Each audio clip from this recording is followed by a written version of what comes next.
One of the good things about night is that it's followed by day, and about the cold winter that it's followed by mild spring. With the coronavirus on us, we are in the wintry night of our times. But it too will be followed by a spring sunrise full of flowers and singing birds. Namaste, Hare Krishna.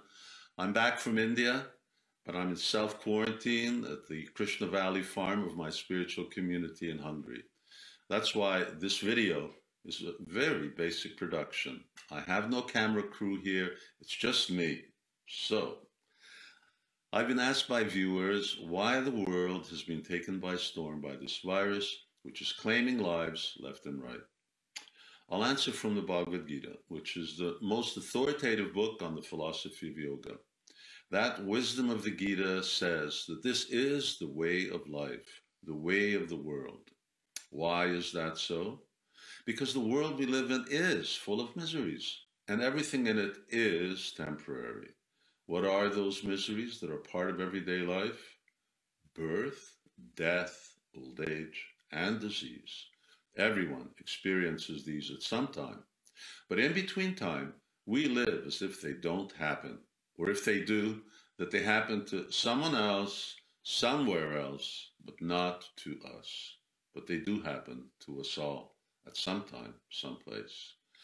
COVID-19 is the misery of disease, and it's accompanied by a death which is partial to the elderly, but not exclusively so. This is the way of the world. So what can we do about it? We should take all necessary precautions, and beyond that, we must practice a quality of the yogis, a quality of transcendentalists, and that is the quality of tolerance. Okay, let me quote a verse from the second chapter of the Bhagavad Gita. First, I will chant the Sanskrit and then the translation. Here's the Sanskrit. Matra sparshashta konteya sitoshna shukha dukada agama payano nityas tam stitikshashva bharata. And this is the translation. The non-permanent appearance of happiness and distress and their disappearance in due course are like the appearance and disappearance of winter and spring seasons. They arise from sense perception, and one must learn to tolerate them without being disturbed. End quote. COVID-19 will come and it will go. And while it's here, it will confine us to our homes, cause economic chaos, perhaps make many of us sick, make a few of us miserably sick, and rob the life of some.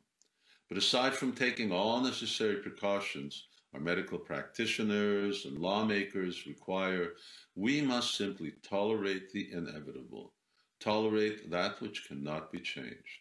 And if we accept that this is the way of life, the way of the world, and not try to change that which cannot be changed, if we make that psychological shift, then we will become empowered by tolerance, and we will become all that much stronger, all that much wiser. And once the winter of COVID-19 is over, hopefully with newfound wisdom, we will live a little differently. We will live a purpose-based life, a life aimed at self-realization, and not a life of self-gratification. Then it will be a different spring indeed. And what do we do in the meantime? We can cultivate tolerance.